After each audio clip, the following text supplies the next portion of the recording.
usia gitu ya. Itu kan yang mempengaruhi salah satunya telomer, kalau benar. Ya, betul. Gitu ya. Nah, telomer ini kan makin lama usia makin pendek gitu ya. Nah, ada kan cara maksudnya dari sisi nafas telomernya diperpanjang gitu. Ya, menjaga supaya proses aging dari aspek yang lain tidak terjadi. Itu aja kan. Melambatkan waktu ya. Proses aging yang lain tidak terjadi itu artinya inflamasi-inflamasinya dikurangi. Iya. Ini kan semakin banyak inflamasinya maka semakin rusak selnya, maka semakin dibutuhkan kemampuan regenerasi lebih banyak. Berarti dia memperpendek telomer, kan logikanya kan begitu. Berarti kalau inflamasi bisa ditekan gitu kan, inflamasi terbesar itu kan jelas dari glukosa berlebih, hiperglikemik. Nah, itulah kenapa akhirnya gula darah harus selalu rapi, selalu bagus nilainya di bawah 100 misalnya begitu. Maka dia juga inflamasi. Inflamasi berikutnya lahir dari antioksidan, berarti dari radikal bebas. Maka gaya hidup orang-orang atau sesuatu yang meningkatkan radikal bebas lebih besar hindari kan gitu. Atau dia sering konsumsi vitamin-vitamin atau suplemen yang mungkin meningkatkan produksi antioksidan. Nah, antioksidan besar itu diantaranya adalah kayak melatonin, itu antioksidan besar. Kemudian katalase, kemudian superoksida dismutase, sama glutathione. Nah, ini kalau misalnya ngetes tuh minum glutathione itu memang kita sangat bertenaga jadinya. Nah, glutathione ini sangat bertenaga sekali. Karena memang dia, iya glutathione itu kan antioksidan luar biasa tinggi lah. Paling tinggi ini Mas. Yang paling tinggi. Ya sebenarnya di bawahnya melatonin yang paling tinggi. Tapi glutathione itu satu level di bawahnya melatonin. Tapi katanya melatonin yang sintetik malah nggak begitu baik. Pada kasus-kasus tertentu memang dibutuhkan apabila memang kadar stresnya terlalu tinggi, melatoninnya rendah. Karena melatonin sama kortisol kan berbanding terbalik. Nah, jadi proses-proses aging yang dianggap penuaan itu harus dikurangi sedemikian rupa sih. Utamanya adalah glukosa berlebih, kemudian antioksidan, berarti artinya radikal bebas. Kita mesti harus hati-hati gitu kan. Nah, kalau telomernya sih hukum alamnya pasti akan memendek seiring usia kan. Nggak mau, tapi berapa lama proses perpendekannya bergantung environment-nya. Makanya environment itu menentukan bagaimana dia dibangun. Environment itu kan berarti jatuhnya ke dunia pikirannya, dunia perasaannya, dunia raganya, dunia itu sampai segala macam, multiverse-nya itu. Nah, kalau balik ke gula, kalau dulu kan pas tahun ke 2 tahun lalu ya, jadi saya kan terindikasi HbA1c nya dari tinggi gitu ya. Seharian saya tes itu 200-an gitu ya. Nah, sekarang itu nggak bisa turun, masih di 140, 160, range di situ. Pengen di bawah 100. Iya, selama HbA1c-nya turun ya nggak ada masalah. Yang penting HbA1c-nya terbukti turun aja. Masalah GDP GDS-nya biarkan aja. Selama HbA1c terbukti turun, maka dia terkoreksi sendiri otomatis. Karena HbA1c kan Hb plus A1c, ya kan? A1c itu jenis glukosa yang menempel pada hemoglobin. Kalau awalnya 8 kemudian jadi 7, maka ada 1% A1c yang kebongkar. 1% dari total volume darah, ya kan? Anggaplah 6 liter. Berarti 1% dari 6 liter kebongkar, otomatis dia menjadi gula darah, ya kan? Menjadi gula darah sewaktu kan, berarti terjadi kenaikan. Jadi kalau dia kebongkar, misalnya kebongkar 0,5%, 1/4%, 0,5%, ya tetap nanti GDS, GDP-nya masih akan tinggi-tinggi, tapi HbA1c makin turun. Seperti itu. Makanya saya sering bilang, kalau orang patokannya pada HbA1c lebih gampang, dan itu yang oleh BPJS dijadikan dasar. Kalau orang mau dibantu sama BPJS, dia lihatnya dari HbA1c, bukan dari GDP.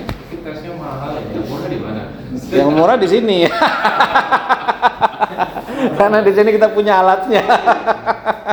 Cuman ganti stripnya aja. Kalau di lab itu sekitar 300 ribuan lah. Ya, 300 ribuan. Memang ada HbA1c portable. Nah, kita punya. Makanya itu yang dulu kalau saya workshop di mana-mana kan saya bawa kan. Untuk uji peserta normalisasi diabetes itu. Karena patokannya dari situ. Nanti dari situ kita jadi ngerti kenapa pada saat kita melakukan intervensi dan masih konsisten dengan intervensi itu, gula darah kita akan pertama turun, lalu naik dulu, baru turun lagi. Tapi kita patokannya selalu dari HbA1c, pergerakan HbA1c-nya itu. Baru nanti kita dapat kesimpulan bahwa gula darah kita sedang membaik. Kalau orang patokannya nggak pernah lihat HbA1c, dia jadi bias nantinya. Jadi bias. Dan dia selalu, kenapa ini kok masih tinggi, masih naik? Oh, yang kebongkar terus. Dari 10 menjadi 6 misalnya. Ya pasti gula darah apalagi kalau misalnya dia nggak mau puasa, nggak mau olah napas gitu kan, ya susah. Nah maka pelajaran ini dipahami bahwa gula darah itu memang kayak gitu perilakunya. Insulin juga begitu. Kalau enggak ya kita bingung nantinya. Kenapa kok saya udah puasa, udah apa, gula darah saya makin naik? Nah kan sering orang nanya begitu. Saya udah keto, udah apa segala macam, tapi GDP saya naik ya. Awalnya 100 sekarang jadi 160 gitu. Dan langsung panik. Padahal dia nggak bergejala, nggak apa. Itu kan cuma gula darah yang cuma nempel doang. Nah itulah kalau kita lihat. Pada setiap pola-pola diet tertentu itu kayak ketogenik, pasti dia pilar-pilarnya ada. Ada pilar-pilar yang nggak cuma puasa. Kayak di ketogenik kan dia ada olahraga fisik, ada tidurnya harus terjaga, ya kan? Kemudian dia harus intermittent fasting, kemudian dia harus begini-begitu, ada 5 lah kurang lebih pilarnya itu. Karena pilar-pilar itu mensupport. Orang puasa tidurnya jelek, ya pasti GD-nya naik. Dari mana bisa naik? Kurang tidur, naikin simpatik naik, stres memicu gluconeogenesis, kan begitu runutannya, gula darah jadi naik. Jadi mau kita puasa kayak apa saktinya gitu kan, tapi tidurnya nggak cukup, nggak bisa, pasti rusak badannya. Puasa itu kan stres, orang nggak disuruh makan, katakanlah 18 jam misalnya, terus dia tambah lagi jadi 23 jam, terus tidurnya kurang, besok karena masih kuat puasa lagi, ya masuk rumah sakit lah. Iya, nggak boleh, tidur itu kan wajib. Karena tidur itu kan dia mode parasimpatik yang paling tinggi. Nah, kenapa orang tidur bisa nurunin gula? Karena dia mode parasimpatik tinggi. Parasimpatik tinggi naikin respon insulin. Ini gitu logikanya. Insulin naik, ya gula darah turun. Selama insulinnya tidak resisten, ya kan? Karena ada yang insulin naik tapi gula darah tetap naik karena insulinnya resisten, itu diabetes kan. Nah, tapi tidur itu pengecualian. Somehow nggak ngerti, sampai sekarang pun saya masih nyari-nyari hubungannya. Orang tidur nyenyak itu jauh lebih sehat. Dan dugaan saya sih karena dia hilang semua kesadaran, maka dirisetlah semua oleh sistem syaraf otonom di badannya. Dan risetnya ini betul-betul riset total. Kemarin saya baca itu ada vagus nerve, bedanya sama simpatik, parasimpatik. Ya sama sebenarnya. Kan kalau saya pernah sering jelasin berkali-kali itu. Di otak kita ada struktur saraf kranial, ada 12. Dari 12 itu 4-nya saraf parasimpatik. Yang 4 itu namanya oculomotor, berarti ke mata, facial ke wajah, glossopharyngeal tenggorokan, sama vagus. Nah, vagus itu sel saraf parasimpatik yang terhubung dengan lebih dari 90% organ tubuh kita. Yaitu vagus itu. Jadi dia bagian dari parasimpatik. Jadi dari 12 itu cuma sepertiganya Tuhan kasih penyembuhan, 4/12 kan. Itu cuma 30%. Jadi ANS vagus nerve saraf tepi itu sama atau beda? Enggak, kan sistem syaraf pusat, ya sistem syaraf kita sebutnya. Itu kan ada namanya sistem syaraf pusat sama sistem syaraf tepi. Sistem syaraf pusat cabangnya ada 2, namanya spinal cord dengan brain. Sistem syaraf tepi ada cabangnya lagi, syaraf otonom sama syaraf somatik. Otonom ada cabangnya lagi, simpatik, parasimpatik. Gitu. Iya, itu jadi simpatik parasimpatik itu cabang dari otonom cabang dari tepi. Tepi cabang dari sistem syaraf pusat. Iya. Makanya di kelas hari Minggu itu kita beloknya ke arah kiri, yakni dari sistem syarafnya lalu ke sistem syaraf pusat, lalu ke spinal cord. Gitu, spinal cord itu tulang belakang. Berarti kan kita mensimulasi apa yang ada di tulang belakang, apa aja ya, bisa tulangnya, bisa cairannya kan gitu. Makanya cerebrospinal fluid masuk bagian dari spinal cord itu. Tapi dia nggak masuk ke dalam sistem saraf tepi, nggak masuk. Karena di tepi itu isinya adalah somatik dan otonom. Seperti itu. Kalau otonom jelas ada 2 lagi cabangnya, simpatik, parasimpatik.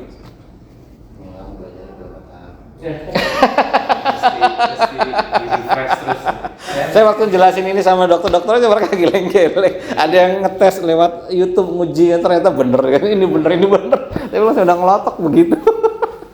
Saya ngide lah kayak sambil itu ada videonya bagus jelasinnya. Ini dokter jelasin tentang sistem saraf itu yang materi kuliah sih, dijelasin rapi bagus. Lupaskan resepnya. Iya banyak sih ya. Ninja Nerd juga bagus, saya bahasa Inggris. Saya banyak terbantukan dari di channel YouTube-nya Ninja Nerd itu. Itu bagus sekali. Orang pasti bisa ya dari itu. Ini kalau keilmuan masuk ke apa? Syaraf ya. Saraf. Makanya sistem saraf itu disebut sebagai master system. Dan itu ya saya mengambil kesimpulan kita harus belajar pengetahuan saraf dulu sebelum yang lain. Karena dia sebut master system sama kayak CPU gitu kan.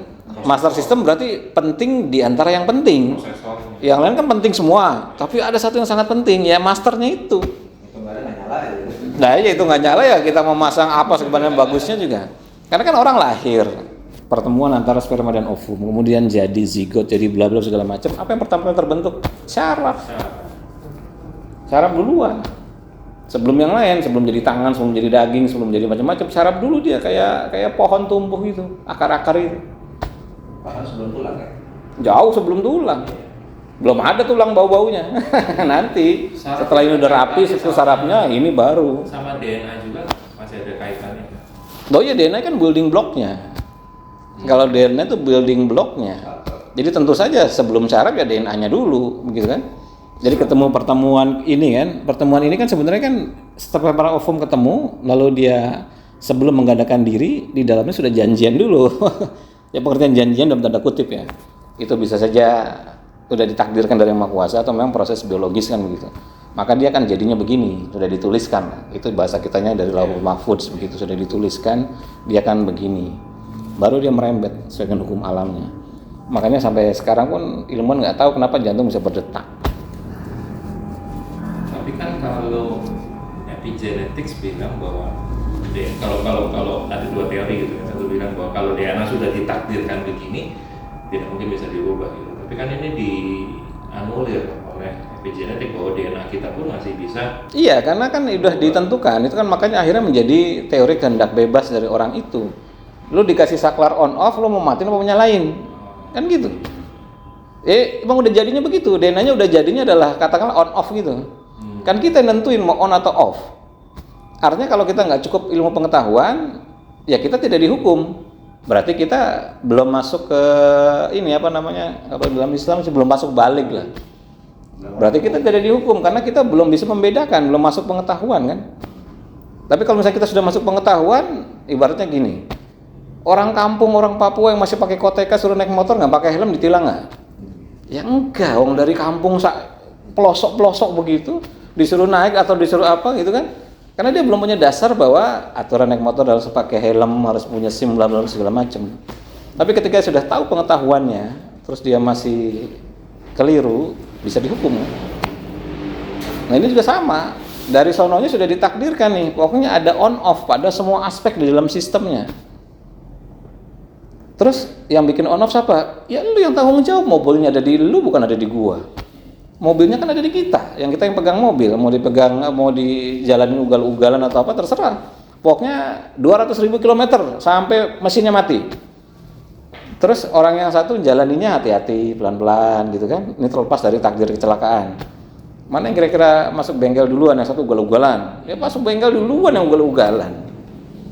Iya kan dari 200.000 km ini yang satu mungkin 10 tahun baru tercapai, yang ini 2 tahun udah tercapai. Kenapa ugal-ugalan? Wah dia mabok apa segala macam, naikin simpatik lagi, detak jantung makin cepat, stresnya makin tinggi, dia jahat, dia ini segala macam, dikejar-kejar penjahat, rampok, garong atau polisi gitu kan. Tuh, makin cepat detak jantung makin cepat habis berarti kan. Jatah dia kan. Sama aja mobil yang ugal-ugalan sama yang santai kan beda. Nah, jadi pilihan on off-nya itu akan menjadi pengetahuan kehendak bebas nantinya. Bahwa dari sananya memang betul sudah gennya sudah ditentukan begitu. Tapi yang menentukan kehendak bebasnya ya sekarang pemiliknya sendiri.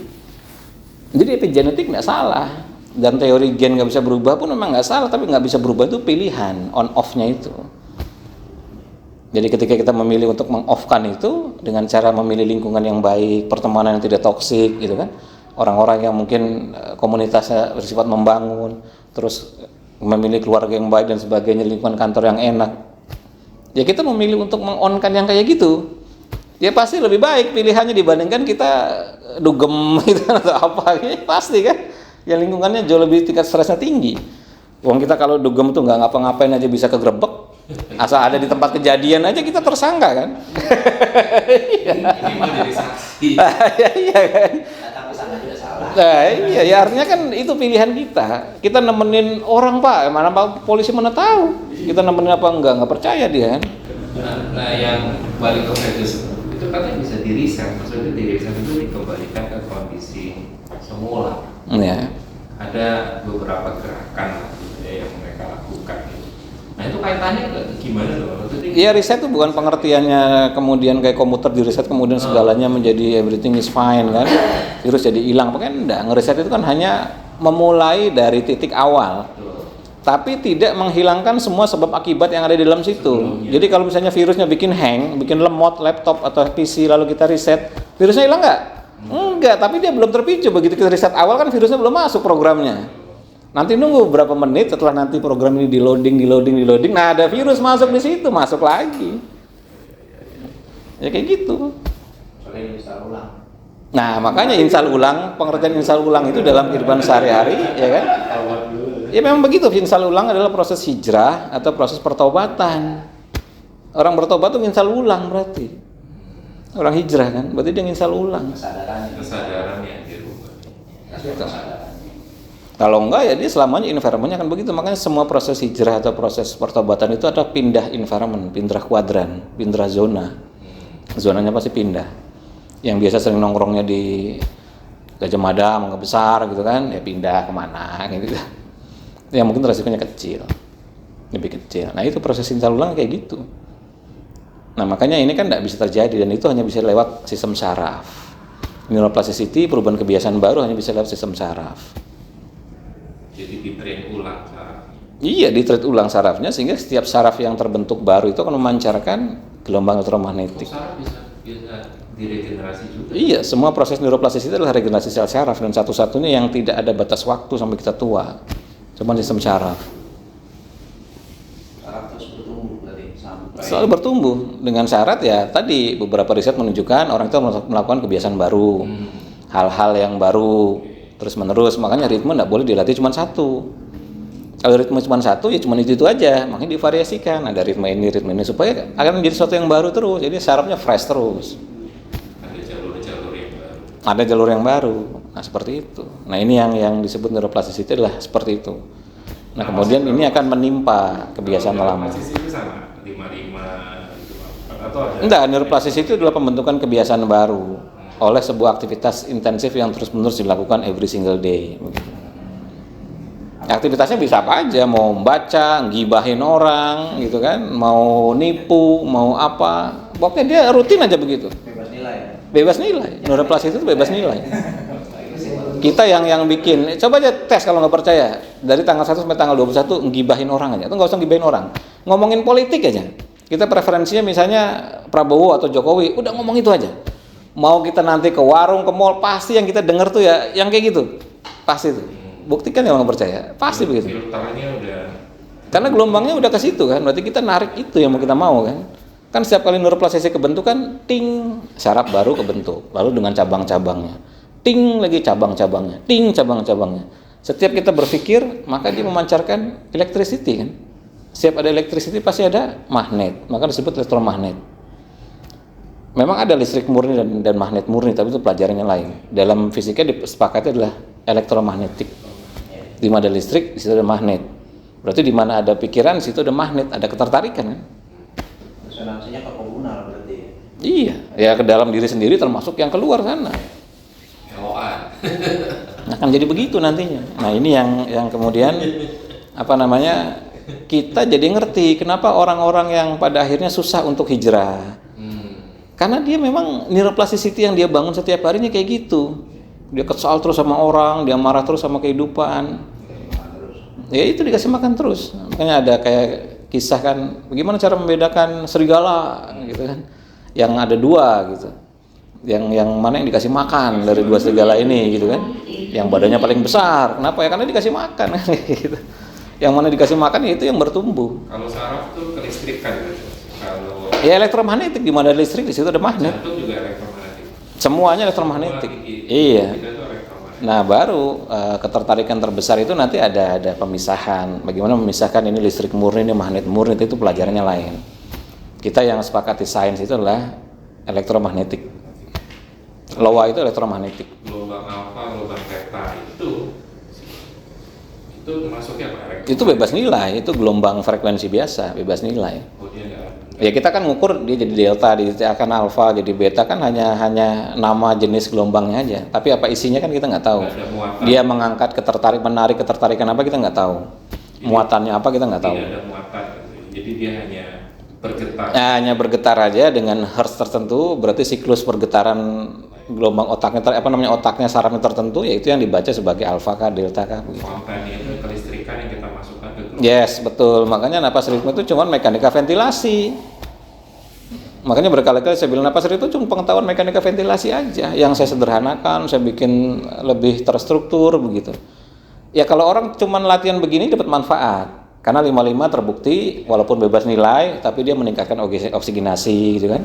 Dia menurunkan dead space dan sebagainya. Bebas nilai nih, kita nggak masukin apapun aja. Semua yang di jurnal itu masuk. Manfaat-manfaat masuk. 46, 48, kita nggak masukin rasa apapun atau pikiran apapun, menurunkan tensi gitu kan.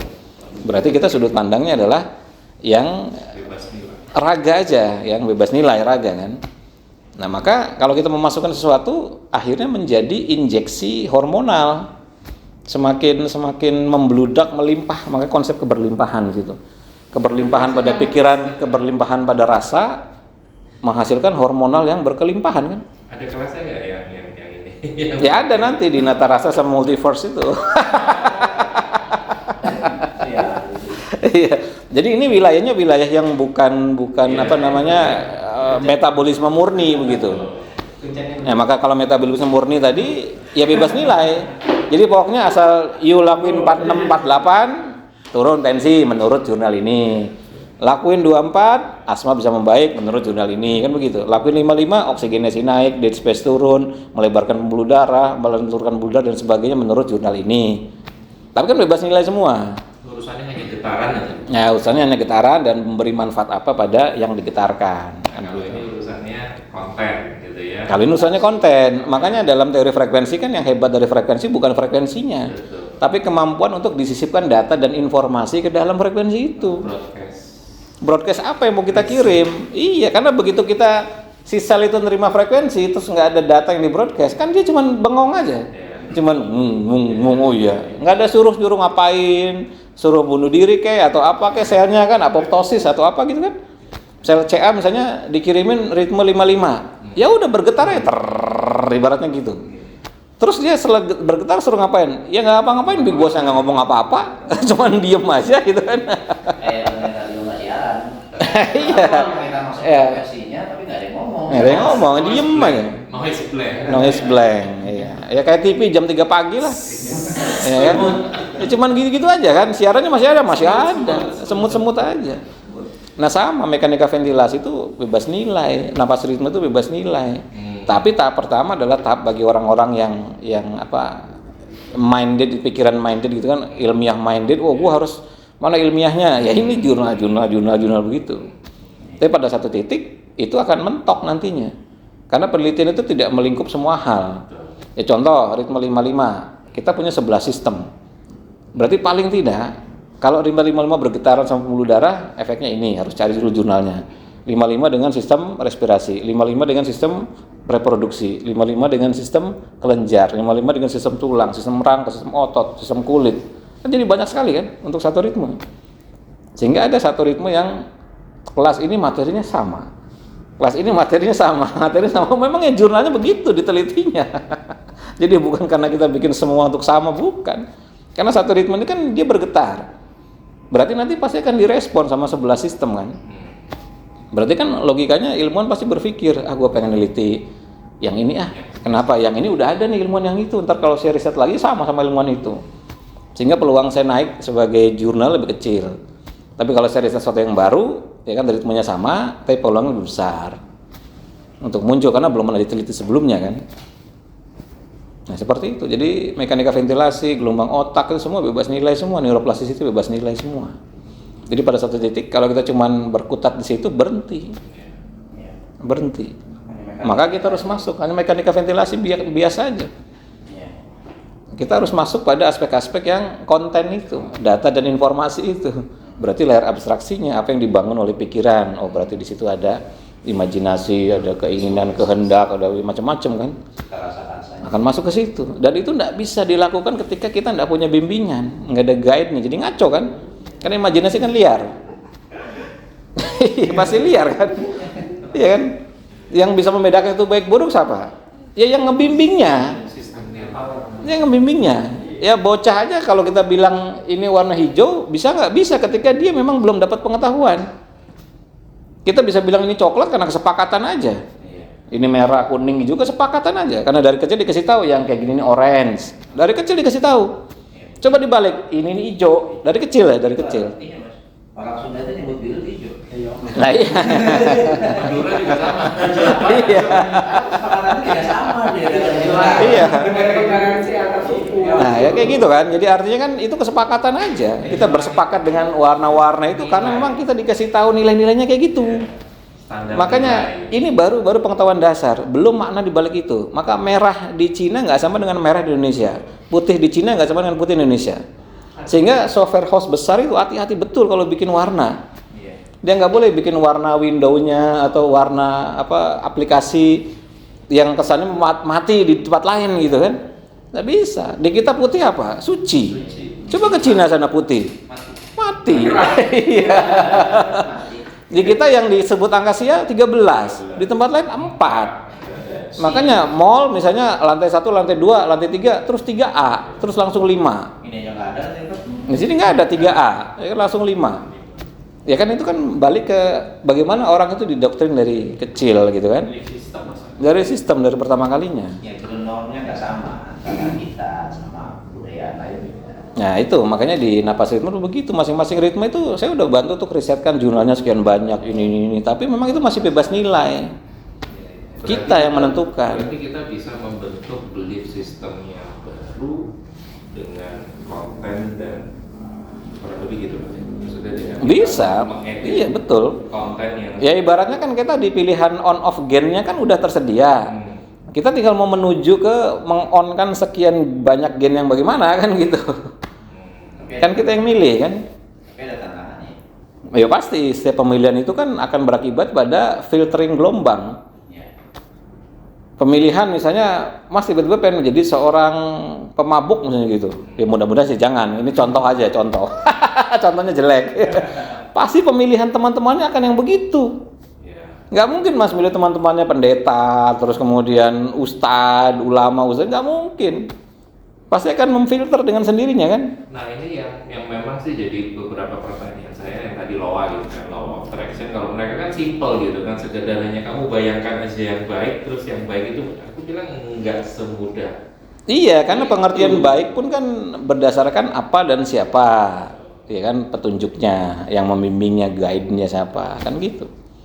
Karena belum tentu juga disebut baik bagi, ya mungkin katakanlah babi saja kan. Kan ada yang boleh, ada yang larang. Yang disebut ngelarang pun masih makan.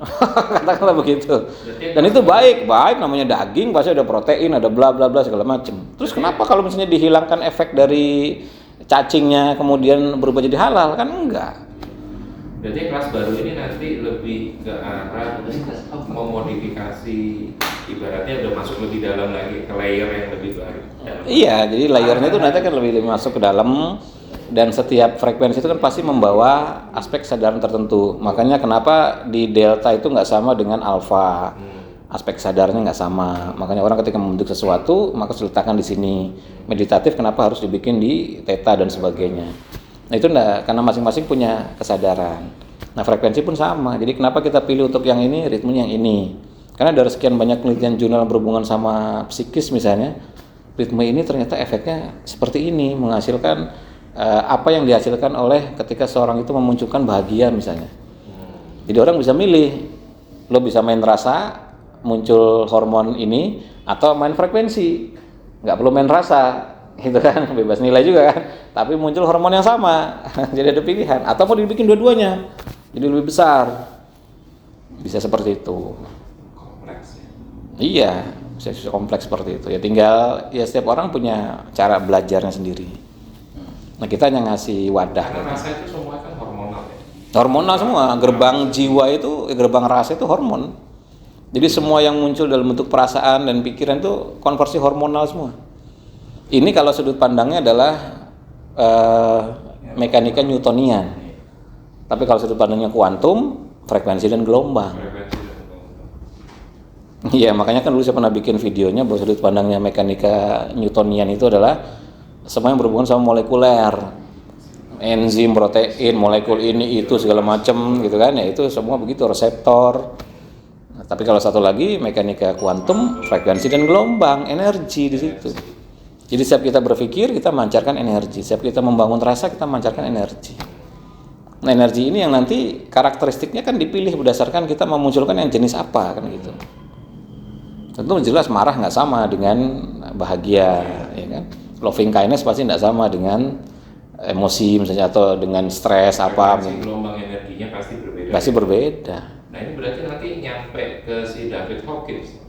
Ya kalau David Hawkins itu kan dia hanya membuat klasifikasi berdasarkan kriteria dia, tapi bukan Hertz. Jadi dia hanya bikin kriteria kalau joy itu 100 atau mungkin enlightenment itu 1000 atau berapa, bukan frekuensi, itu hanya kriteria yang dibikin aja. Tapi memang ada kriteria yang dibuat berdasarkan frekuensi. Ada. Untuk masing-masing kesadaran. Nah selain sebelum David Hawkins tuh ada orang penelitian jurnal itu dulu pernah saya posting juga yang gambar berapa banyak emosi basic emotion yang misalnya bahagia gambar orangnya tuh terang sekali, warnanya merah kuning terang cerah. Kalau yang depresi dia warnanya biru gelap. Tapi kalau pride maka yang terang hanya bagian dada ke atas. Kalau shame malu maka yang terang hanya bagian ini. Kan ada saya pernah bikin tuh. Terus saya munculin lagi. Hah? Yang panas itu ya? Ya yang panas panas badan itu. Jadi sebenarnya itu bukan panas badan, itu adalah jurnal yang meneliti sekian ribu orang. Terus dikasih kuesioner pertanyaan. Kalau kamu bangga, ada rasa bangga, yang kamu rasakan di mana? Di sini, di sini gitu. Sensasinya. Nah, nanti sama dia dihitung berdasarkan teori tertentu, lalu dimasukkan dalam visual. Jadi Bukan termogenik. Nah dari situ baru kemudian dibikinkan analisa warna. Itu biasalah sama kayak genetik juga kan, kita pakai kotak-kotak warna itu kan. Nah kemudian kelihatan yang lebih terang adalah untuk ini jenis pride begini, jenis shame begini, jenis happiness begini, depresi begini. Dia pecah jadi emosi-emosi standar. Nggak ada lain yang huruf sama aura. Kalau aura itu dia penelitiannya Konstantin Korotkov, nama alatnya BioWell. Salam. Santai aja. Kita masih belum buka ini, santai aja. Masih ada 15 menitan lagi. Yang pakai ini Mas ya? Masukin ya? Iya, itu ada patennya. Begitu dia masuk, nanti dia akan dikonversi lewat fotonik, biofotonik. Kemudian dia akan muncul di aplikasi dalam bentuk pendaran-pendaran yang menurut algoritma dia udah dipatenkan sih itu. Itu sama frekuensi energi. Iya, frekuensi. Ya, frekuensi. Ya nggak usah jauh-jauh, sama kayak QRME lah yang skop kecilnya aja, skop kecilnya. Sayangnya QRME kan nggak ada penelitian ilmiahnya yang dipatenkan seperti halnya BioWell-nya Konstantin Korotkov itu.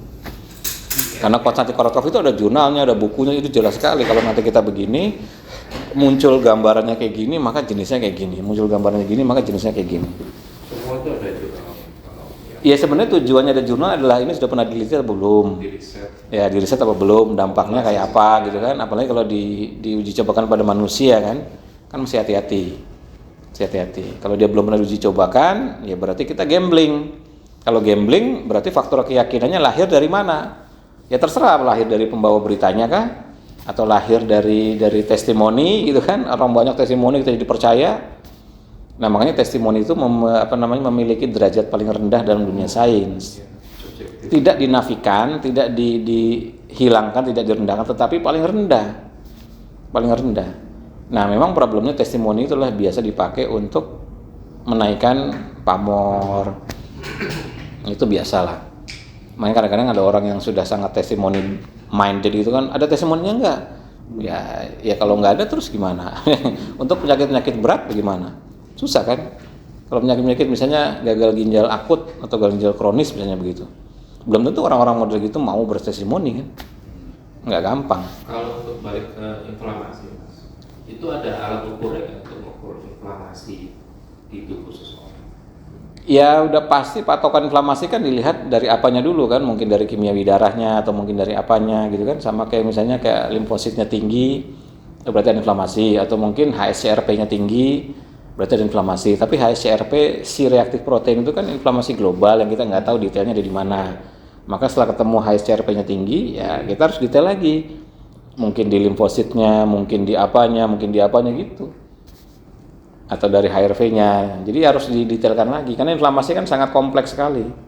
Ini kalau medis masuknya kemana sih Mas? Kalau ilmu kayak ini kan di luar kalau kita ngomong obat gitu ya, ini kan lebih ke fisika gitu ya. Ya sebenarnya di sekarang kan udah mulai ada cabang-cabangnya, nggak cuma konvensional medicine kan, ada integrative medicine, ada functional medicine gitu kan. Jadi udah mulai marak sih, udah marak bahwa mereka sudah menemukan keterkaitan bahwa nggak melulu berbasis obat, tapi jika dengan intervensi gaya hidup sudah bisa, ya sudah gaya hidup aja kan gitu. Obat hanya misalnya dipakai fase tertentu aja, periode tertentu, setelah itu ganti pakai gaya hidup. Kayak gitu. Tapi kan untuk konvensional yang nggak mengupdate pengetahuan ya belum bisa masuk ke situ. Masih lama sih misalnya. Iya, misalnya orang ADHD gitu kan, ya kasihnya obat supaya naikin dopamin, naikin apa. Tidak dibilang bahwa dopamin bisa naik tidak hanya dengan obat ini loh, misalnya bisa dengan cara lain. Misalnya dia melakukan aktivitas yang terstruktur, setiap hari dia kelarkan task, dia bikin 10 task dia bisa kelarin, dopamin naik. Tapi dokter-dokter konvensional kan nggak mau gitu-gitu kan, obat. Ya memang serba salah sih. Ya serba salah ya kan. Kita pengen bikin konspirasi yang nggak tega gitu kan. Tapi ya memang ya kayak gitu. Maka kita biasanya kan second opinion aja. Kalau ketemu sama yang jenis begitu ya harus second opinion, cari dokter lain. Kalau enggak kan ya kita kan selalu lingkarannya begitu aja. Ya sama kayak masa sih olah napas bisa naikin glutathione? Ternyata ada risetnya. Iya. Olah napas bisa naikin melatonin, ternyata risetnya ada. Olah napas bisa naikin nitric oxide, bisa naikin asetilkolin, naikin adrenalin, segala macam hormon-hormon yang ada di situ. Olah napas bisa. Ada itu ya Mas Tabel ini. Ya itulah yang kenapa saya bikin kelas-kelasnya banyak. Itu pencarian panjang. Pencarian panjang 15 tahun itu saya hunting.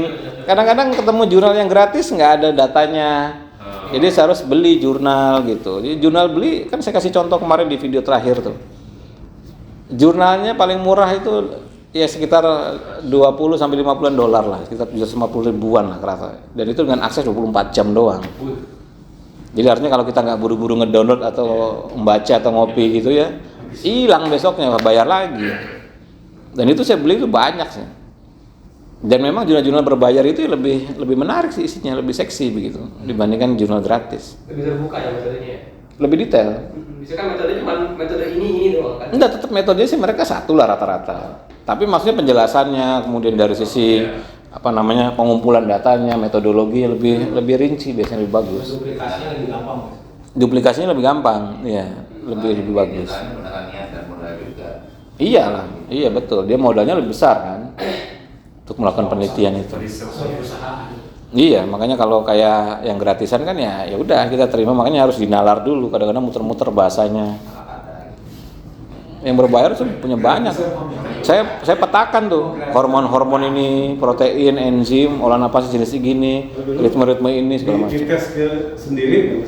Oh iya, ditesin, tapi kan ada batasan. Makanya kalau ada rezeki saya beli alat-alat gitu. Itu berapa kali antibiotik? Iya. Berapa saya uji lab itu udah nggak kehitung lah, uji lab itu nggak kehitung. Iya, untuk membuktikan bahwa glutathione saya naik kan saya harus uji lab. Misalnya saya latihan sesuai jurnalnya, terus naik apa enggak? Berarti saya harus before uji lab dulu, lalu after uji lab, dan itu nggak bisa sekali. Kalau saya ulang lagi tetap naik nggak? Kan gitu. Dan ketika saya melakukan itu, ya saya harus tahu dulu pada saat itu saya puasa berapa jam, saya makannya apa, tidurnya berapa jam gitu, supaya variabelnya sama nanti. Nggak kerja sama universitas Mas, UI atau Ya mungkin belum takdirnya belum nyambung situ. Takdirnya belum nyambung. Mereka secara fasilitas ada, labnya tersedia. Iya maunya sih begitu, tapi takdirnya belum dapat. Makanya saya ngumpulin duit aja untuk beli alat, untuk beli jurnal, paling begitu. Makanya kayak ada salah satu peserta dari Amerika itu yang dia senang sekali. Dia orang medis, nakes. Dan dia ya kalau saya ngomong apa gini ya udah percaya aja. Karena saya tahu bahwa mereka tahu bahwa saya yang saya lakukan tuh udah nganalisa dulu. Dan sekarang kantornya di Amerika udah mau latihan semua, mulai Mei nanti. Kayak bahasa Inggris, satu kantor farmasi. Nah ini yang kayak gini perjalanan panjang gitu. Makanya nggak sekedar bertapa di gua gitu kan, atau sekedar tahu sepotong terus bikin. Enggak, saya perjalanannya panjang sekali. Ini level 2 kapan Mas instruktur? Belum nanti. Kelarin nih angkatan kedua dulu. Angkatan kedua kan kelar bulan ini. Nah, nanti baru kita kumpul jadiin satu grupnya. Nah, baru kita bikin. Nah, tujuannya di community instructor yang level 1 itu kan sebenarnya supaya bisa menduplikasi yang grup 1, grup 2, grup 3 sama normalisasi diabetes tuh. Tujuannya tuh itu. Karena itu jenis penyakit yang banyak di masyarakat kan. Tapi bener, ini tidak menciptakan ketakutan terhadap diet, tidak depresi makan begitu. Kan banyak orang ditakut-takuti. Nah kayak tadi mau makan takut gula naik, maka berarti dia nggak ngerti cara bakarnya. Dia menganggap gula itu molekul jahat lah begitu kan. Iya, molekul yang kayak itu kalau udah dengar kata glukosa tuh serem aja gitu. Jahat tapi enak. Ya gula kan jahat tapi enak. Nyandu. Iya. Ada peneliti nggak bahwa memang penyebab kecanduan itu salah satunya gula? Oh iya, addicted itu kan pernah diteliti antara gula dengan alkohol. Gula kan jadi alkohol. Iya. Ternyata alkohol kan lebih rendah tingkat kecanduannya dibandingkan gula. Emang itu ada penelitiannya. Gitu. Itu menjadi salah satu pembenaran mendingan gua minum alkohol daripada makan gula. Ini makin ngaco lagi pengambilan kesimpulannya. Sama ya itu. Bir kan vitaminnya dikit. Iya. Minumnya harus banyak. Premisnya bener, pengambilan kesimpulannya ngaco gitu. Nah ini yang agak-agak goyang sedikit nih. Otaknya agak goyang. Nah ya begitu, jadi tujuannya level 1 itu untuk supaya menduplikasi aspek-aspek tadi dengan dukungan dari kalau mau bikin komunitas boleh, mau join gabung sama OMG juga boleh, kan kayak Makassar kan udah join, Cirebon join. Ya tentunya dengan kelas-kelas yang ada, makanya harapannya nanti di Mei ini kita mau rotasi nih ya di kelas 21 hari nih. Jadi siapa yang mau tertarik ngisi, misalnya ngisi 4 hari aja atau 5 hari, yang ngisi pengalaman untuk ngajar aja. Pengalaman dia atmosfernya ngajar orang, jawab pertanyaan langsung live pada saat Zoom gitu. Ya. Coba nanti kebiasaan. Memang kemarin jadi mereka dia itu ada di cancer. Saya bilang bahwa ini efektif gitu kan. Nah, cuman kan belum dikasih how to-nya kalau. Iya, makanya memang kalau yang level 1 tuh belum sampai masuk yang berat-berat kayak gagal ginjal atau cancer atau apa, karena pertanggungjawabannya memang berat. Ya kan, maka paling enggak Yang cover juga apa sih? Stroke juga cover. iya belum.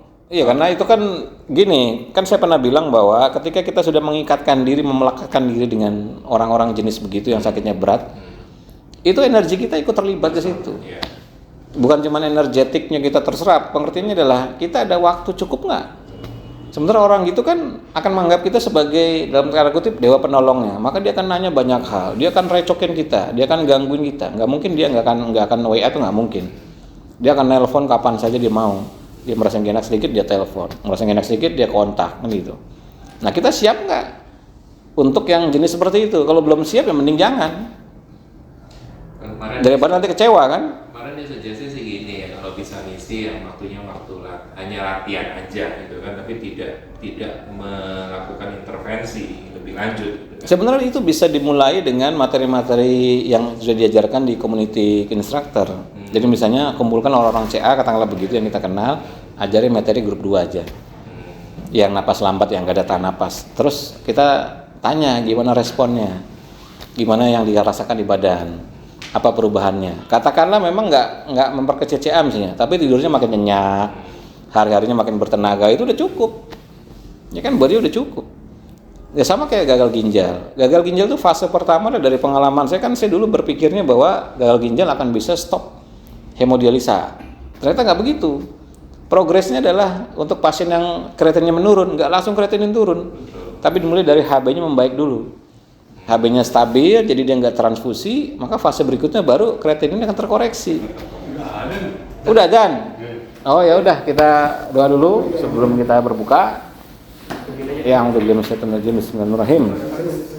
Allahumma lakasumtu wa bika amantu wa ala rizkika aftartu bi rahmatika ya arhamar rahimin. Zahabat duma'u wa abtalatil uruku wa sabatal ajru insyaallah. Amin ya rabbal alamin. Selamat berbuka dengan hidangan yang sederhana ini. Mudah-mudahan menjadi berkah untuk semua pengetahuan. Insyaallah. Sampai ketemu di kesempatan yang akan datang.